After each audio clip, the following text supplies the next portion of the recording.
జగన్ బద్ధకమే కూటమికి శ్రీరామ రక్ష.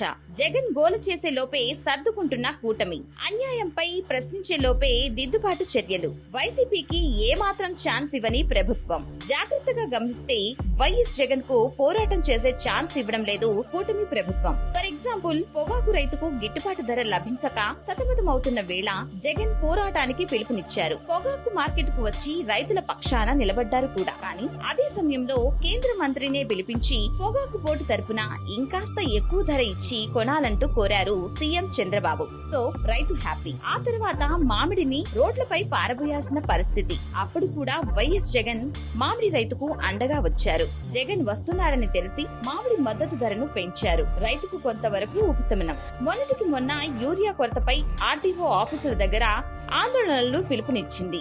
బట్ ప్రభుత్వం మాత్రం యూరియాను తగ్గించి వాడితే బస్తాకు 800 రూపాయలు ఇస్తామని ప్రకటించారు సీఎం చంద్రబాబు. ఇలా ప్రతిసారి వైసీపీని డిఫెన్స్ లో పడేస్తూనే వస్తున్నారు.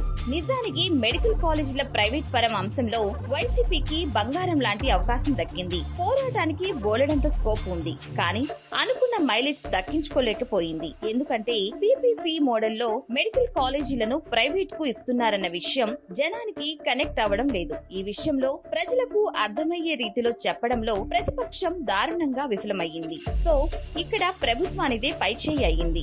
ఇలా ఏ ఒక్క విషయంలోనూ వైసీపీకి దక్కకుండా చేస్తూ పైచేయి సాధిస్తుంది కూటమి ప్రభుత్వం. కాకపోతే ఒక విషయం గమనించాలక్కడ.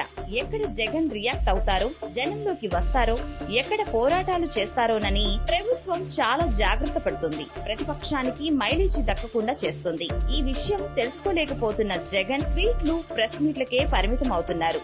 జగన్ కదిలితే ప్రభుత్వం స్పందిస్తుందని తెలిసినా చేతగాని వాడిలా తాడేపల్లి, బెంగళూరులోనే ఉంటున్నారు. ఇప్పటికైనా ప్రజా సమస్యలపై పోరాటానికి దిగాలని వైసీపీని ప్రశ్నిస్తోంది భారత చైతన్య యువజన పార్టీ.